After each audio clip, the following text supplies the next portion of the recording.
Todo indica que la presión de los Estados Unidos sobre el nuevo gobierno chavista está dando resultados. El jefe del Parlamento venezolano y hermano de Delcy Rodríguez, Jorge Rodríguez, anunció que ya está en marcha la liberación de un número importante de presos políticos venezolanos, entre ellos extranjeros, y una de las fases para la transición venezolana.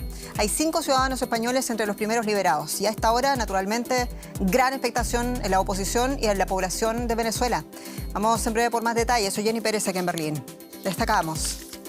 Jorge Rodríguez, jefe del Parlamento chavista, anunció que la liberación de presos políticos corresponde a un gesto de paz unilateral y no fue acordado con ninguna otra parte. El gobierno español dijo que la liberación de 5 ciudadanos españoles era un acto de justicia. Tras meses de acusaciones de narcotráfico y amenazas, Donald Trump invita a Gustavo Petro a la Casa Blanca. Este miércoles hablaron por teléfono. Trump calificó la conversación de cordial y Petro valoró la invitación de Trump al diálogo. Y fuerte debate en Estados Unidos tras la muerte de una mujer por disparos de un agente de migración. El gobierno de Trump asegura que la mujer atacó al agente con su automóvil, mientras el alcalde de la ciudad rechazó esta versión asegurando que se trató de una acción imprudente.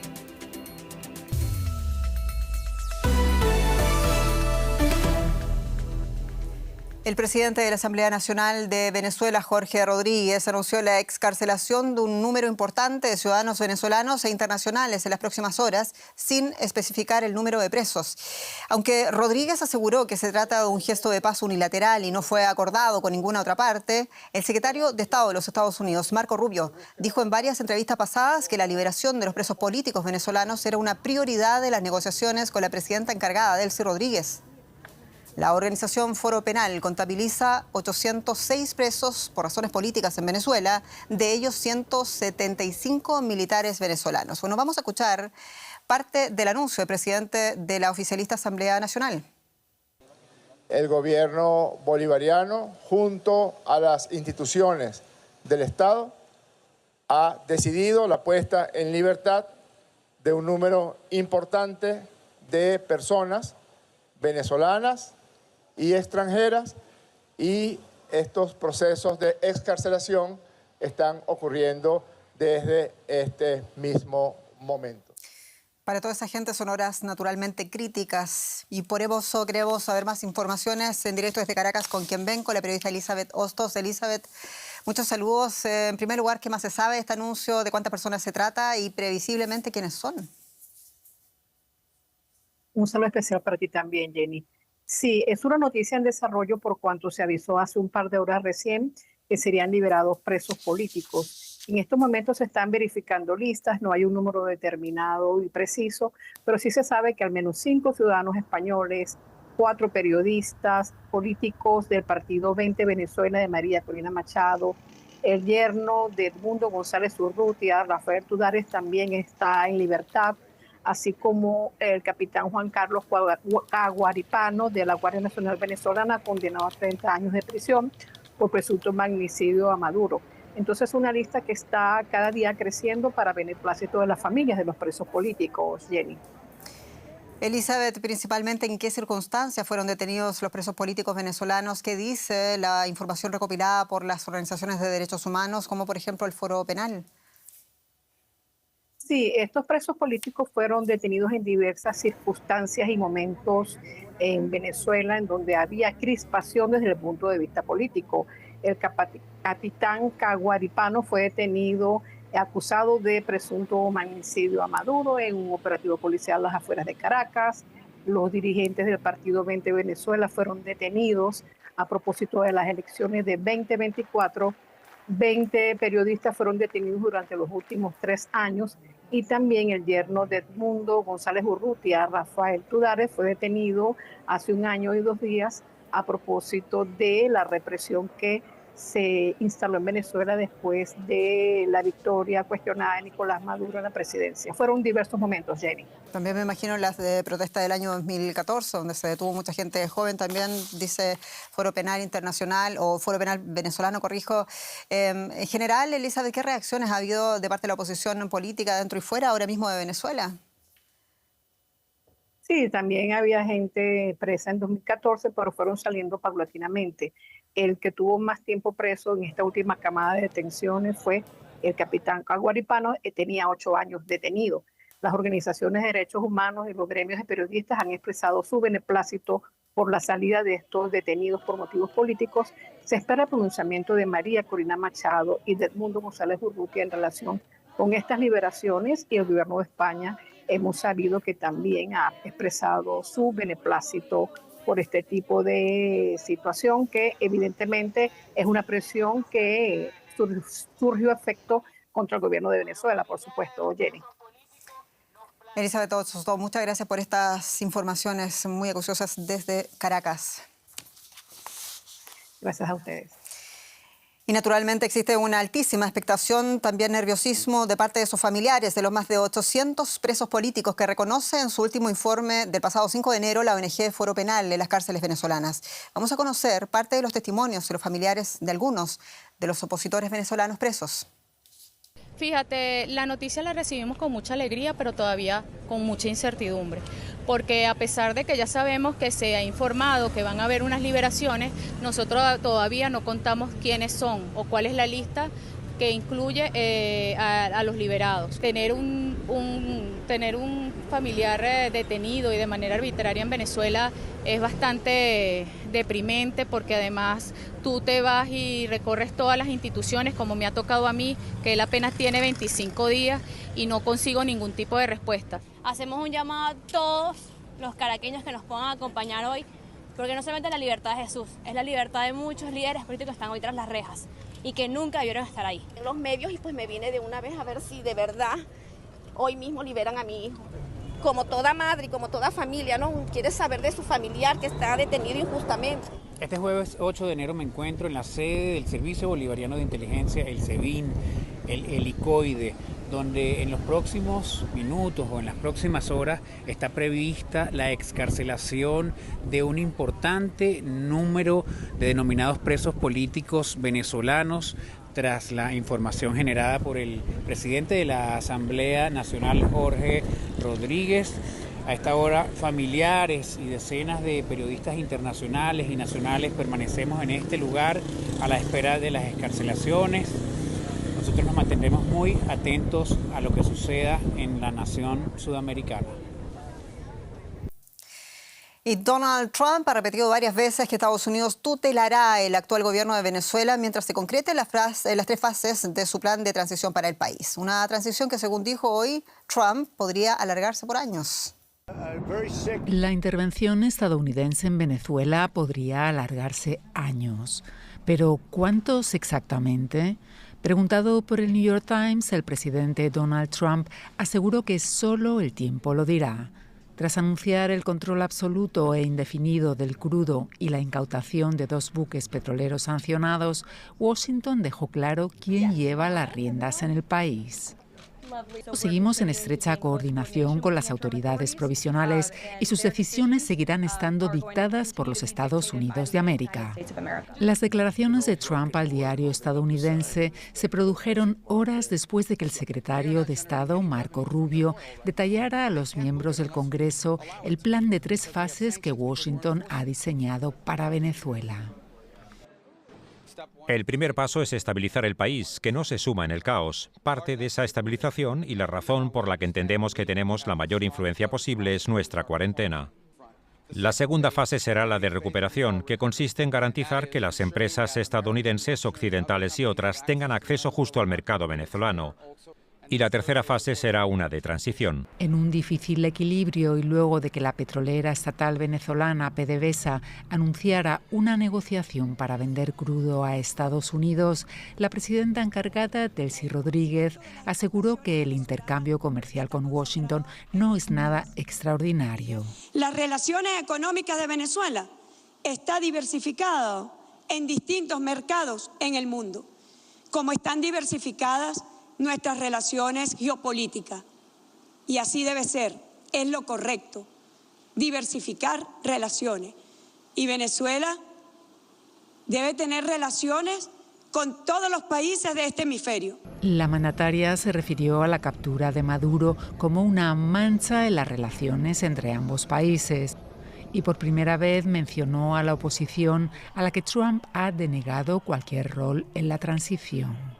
A la vez que le lanzaba dardos por un supuesto servilismo, le ofrecía un diálogo que dijo sane las heridas que ha dejado la intervención de Estados Unidos en el país. Y la captura de Nicolás Maduro ha dividido a la política latinoamericana. La acción de los Estados Unidos desató una ola de celebraciones en la diáspora venezolana, pero también protestas en solidaridad con el régimen chavista y en el caso de Colombia, con el propio presidente Gustavo Petro. Y es que desde hace meses existen tensiones entre Trump y Petro, pero este miércoles Trump informaba que Petro lo había llamado y que había sido un honor hablar con el presidente de Colombia. Y Petro, por su parte, dijo que estaba listo para el diálogo. Protestas en las calles de Bogotá, un reflejo de crecientes tensiones y del malestar en toda América Latina. Las marchas fueron convocadas por el presidente colombiano Gustavo Petro. El mensaje es claro: el ataque estadounidense del pasado sábado contra Venezuela y la captura de su líder, Nicolás Maduro, son inaceptables y no se tolerará ningún desafío a la soberanía de Colombia. Bueno, yo vengo porque vengo a apoyar a mi país primero que todo, vengo a apoyar a mi presidente y porque definitivamente si nosotros el pueblo no nos unimos, pues las cosas nunca van a funcionar. Hay que ser muy iluso para pensar que Estados Unidos salva a un pueblo bombardeándolo, ¿sí? Es algo que nos compete a todos y la respuesta es clara. Las personas están en la calle. Aunque hay quien teme que el presidente colombiano corra la misma suerte que Maduro. Se lo van a llevar, eso es lógico. Se lo van a llevar. Estas escenas son el punto álgido a meses de tensiones entre Estados Unidos y América Latina, que en el caso de Venezuela desembocaron en un ataque directo y la captura de su líder.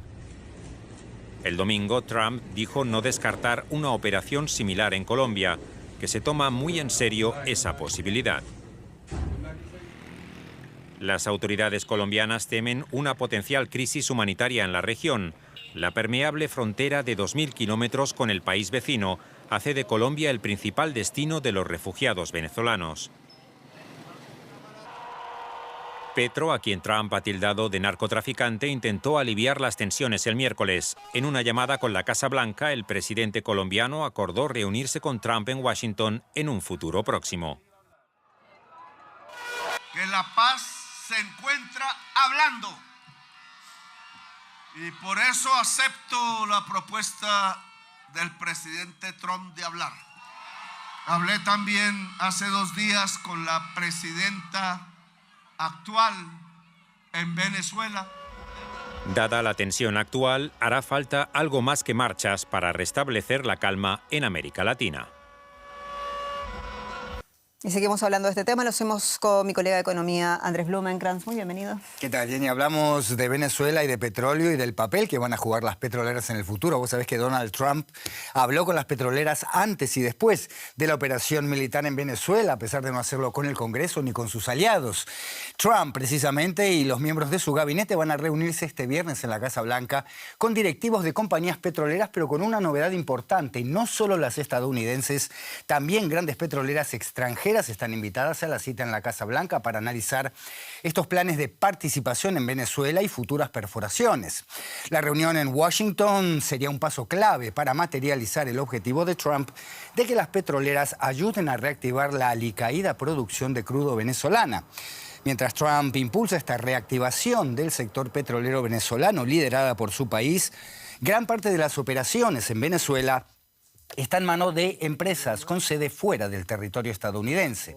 El año pasado, Trump revocó licencias que permitían operar en el país sudamericano a compañías como la italiana Eni, la española Repsol y la india Reliance Industries, según la generalmente bien informada publicación Político. Al mismo tiempo, el grupo estadounidense Chevron recibió una excepción especial para seguir operando. Siguiendo este asunto muy de cerca está nuestra corresponsal financiera en Nueva York, Ana Nieto, que nos va a contar ahora un poco más. Ana, cuéntanos, para empezar, cuál es la lista de invitados, cuáles son las empresas convocadas a esta reunión sobre el futuro del crudo venezolano. Sí, la lista de empresas petroleras no se ha hecho oficialmente pública, pero sí que se sabe que estarán en esta reunión los representantes de las grandes del sector de Estados Unidos como Chevron, que es la única que seguía operando, ExxonMobil, ConocoPhillips. También acudirán otras empresas extractoras de tamaño medio y la invitación a la reunión incluso ha llegado a empresas que no han tenido históricamente inversión en este país de importantes reservas de crudo. También acuden, como dices, la India Reliance y la española Repsol, según Bloomberg, que ha estado operando en este país hasta muy recientemente. Le revocó Trump la licencia de exportación en mayo y ahora necesitaría de nuevo una licencia para volver a poner en marcha estas exportaciones de crudo. A la cita también acudirá el secretario de Energía, Chris Wright, quien ya ha anticipado que Estados Unidos mantendrá un control significativo del sector petrolero por un tiempo indefinido. Ana, Trump quiere que las petroleras inviertan en Venezuela y reaviven la industria. Después de la intervención en este país, el descabezamiento del gobierno venezolano fue un importante paso en el alejamiento de los obstáculos para que estas inversiones tengan lugar. ¿Cuáles son los obstáculos que todavía les impiden hacerlo, si los hay? Sí, se mantienen escollos a pesar de la intervención. Son obstáculos que tienen que ver con la seguridad jurídica, la seguridad política y la financiera de las operaciones. Estados Unidos mantiene la presión para negociar con un acuerdo con PDVSA, la empresa estatal de petróleos venezolanos, pero por otro lado las grandes empresas que dejaron el país mantienen que Venezuela les debe dinero tras la nacionalización de los activos hace más de 20 años, algo que puede estar en la mesa de las conversaciones de la reunión del viernes. Adicionalmente, y dada la situación política, las empresas podrían demandar a Washington que garantice unas inversiones que superarían los $10.000 millones anuales durante la próxima década para recuperar una industria que necesita una importante capitalización de sus activos. Este es un periodo que excede el mandato de Trump. Por último, hay empresas como ExxonMobil ya ha advertido, por ejemplo, que tendrá peores resultados en el cuarto trimestre precisamente por la caída del precio del crudo, un 20% en el año 2025, una caída de un crudo que lleva ya 3 años consecutivos. Y cuando se tiene una sobreexposición, una sobreoferta, es muy difícil justificar más explotación. Ana Nieto, Nueva York, gracias por estas informaciones. Hasta la próxima. Gracias. El control estadounidense del petróleo cubano es una muy mala noticia para Cuba. ¿Puede sobrevivir la isla caribeña sin la ayuda de Venezuela? Cuba depende desde hace décadas del suministro de petróleo de su aliado sudamericano. Tanto Hugo Chávez como Nicolás Maduro enviaron barriles de petróleo a diario para apoyar la economía de la isla a cambio de un flujo constante de asesores cubanos, entre ellos agentes de inteligencia y médicos. Con el nuevo escenario abierto después de la intervención de Donald Trump en Venezuela, los cubanos que están sujetos al bloqueo estadounidense temen que se les cierre el grifo. Los cortes de luz son parte del día a día de los cubanos por la falta de combustible y los problemas de infraestructura. Pero la situación podría empeorar ahora si Estados Unidos llega a controlar y limitar las exportaciones de petróleo venezolano. Si se mantiene esta situación, si realmente Estados Unidos ocupa, ahí irremediablemente nos va a afectar y mucho. Porque para nadie es un secreto de que Venezuela es uno de los proveedores de petróleo y que eso nos afecta muchísimo. Venezuela exportó durante años un promedio diario de 35.000 barriles de petróleo a Cuba, a cambio del envío de médicos, asesores militares y fuerzas de seguridad. Los cubanos pasan penurias desde hace años. La falta de alimentos y medicinas ha puesto a millones de personas al borde de la desnutrición. Ahora muchos temen que la situación se agrave mucho más. Yo enfocada en mis niñas, Dios quiera y no afecte, sobre todo el tema salud, que está súper delicado y la preocupación es que se pudiera poner peor, porque bueno, también recibimos donaciones de Venezuela en cuestiones médicas, son cosas muy difíciles que hay que saber manejarlas. Y tenemos que vivir con el apagón, con la situación de los alimentos, con todas esas cosas, y aún así el cubano tiene que seguir subsistiendo con toda esta situación.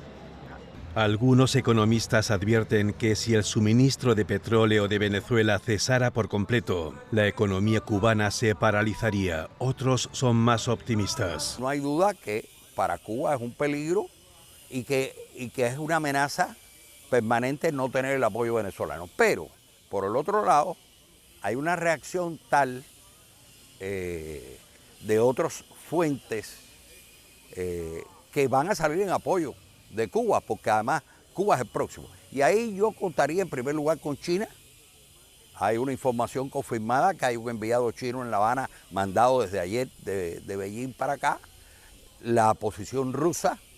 Y también hay otros países. La presidenta de México, Claudia Sheinbaum, dijo que su país no está aumentando los envíos de petróleo a Cuba, pero que se ve como un proveedor importante para la isla. Toma la posta informativa mi colega Jenny Pérez.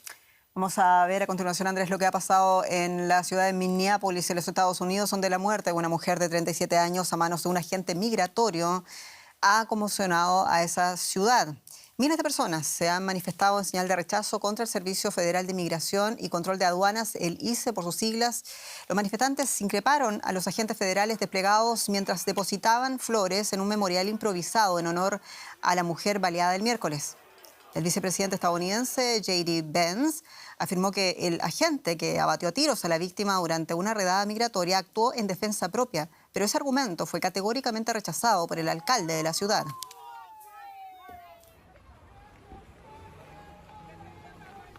Estas imágenes, tomadas por un testigo en Minneapolis, muestran los momentos previos a que un agente de inmigración abriese fuego y matase a una mujer de 37 años en su auto.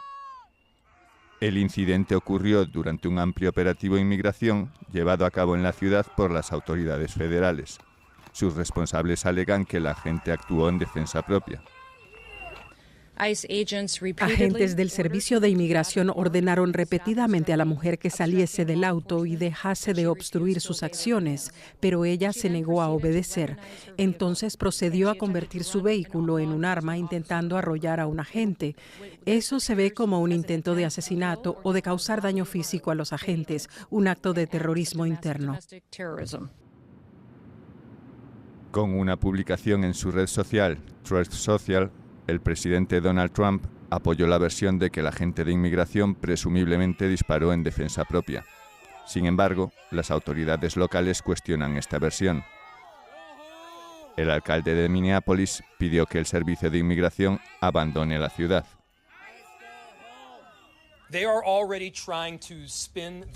Están intentando darle la vuelta y presentarlo como un acto de defensa propia.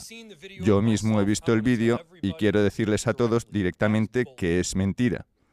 Fue un agente que actuó de manera imprudente, usando la fuerza de tal manera que causó la muerte de una persona.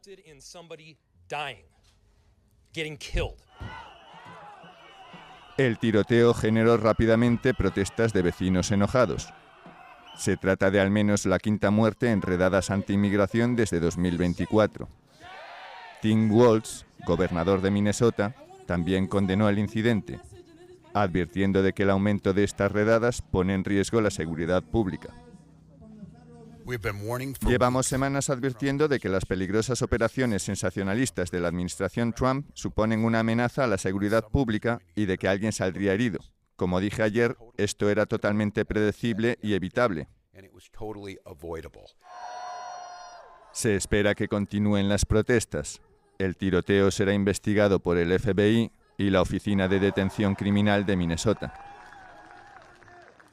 Y tenemos en directo desde Washington al periodista José Díaz Briceño, de regreso a nuestro estudio de Deutsche Welle en Washington después de la pausa. José, un gran saludo y un gusto verte, aunque sean estas circunstancias. Decíamos, aquí hay dos versiones, principalmente la Secretaria de Seguridad Nacional de los Estados Unidos califica los hechos justificando el uso de la fuerza contra la mujer como acto de terrorismo doméstico o interno.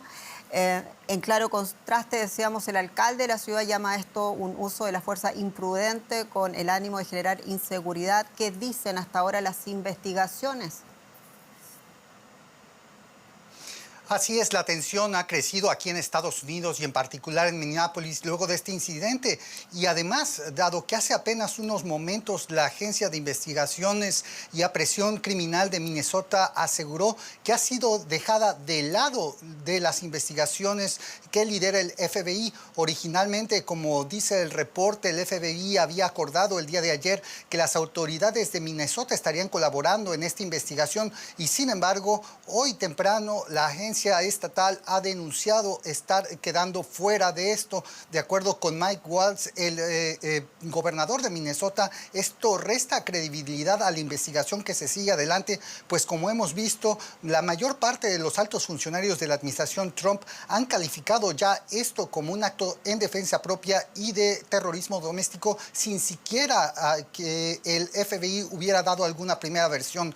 Esto está creciendo todavía más en tensiones con distintas protestas en Minneapolis esta mañana, así como en otras ciudades del país. Hay que decir que la propia secretaria de Seguridad Interna dijo la mujer que murió había estado persiguiendo a los agentes e intentó bloquearlos a pesar de repetidas advertencias. Esto está aún en discusión.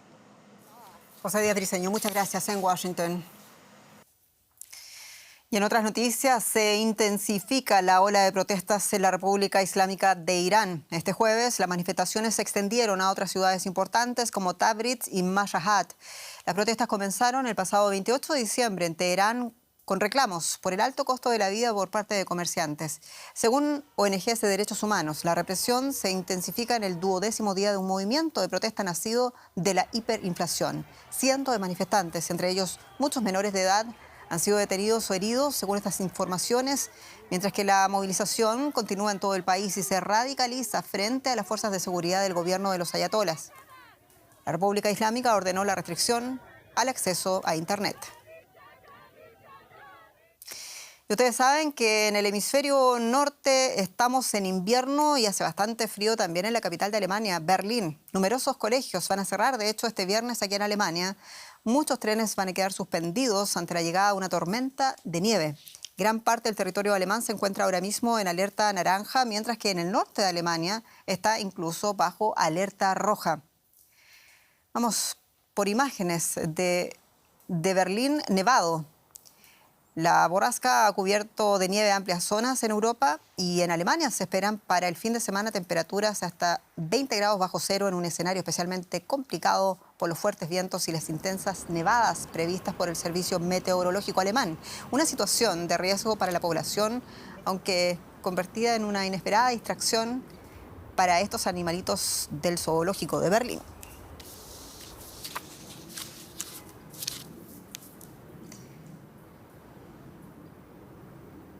Y aquí nos despedimos. Muchas gracias por su atención. Soy Jenny Pérez. Esto es Deutsche Welle para ustedes desde Berlín. Hasta pronto.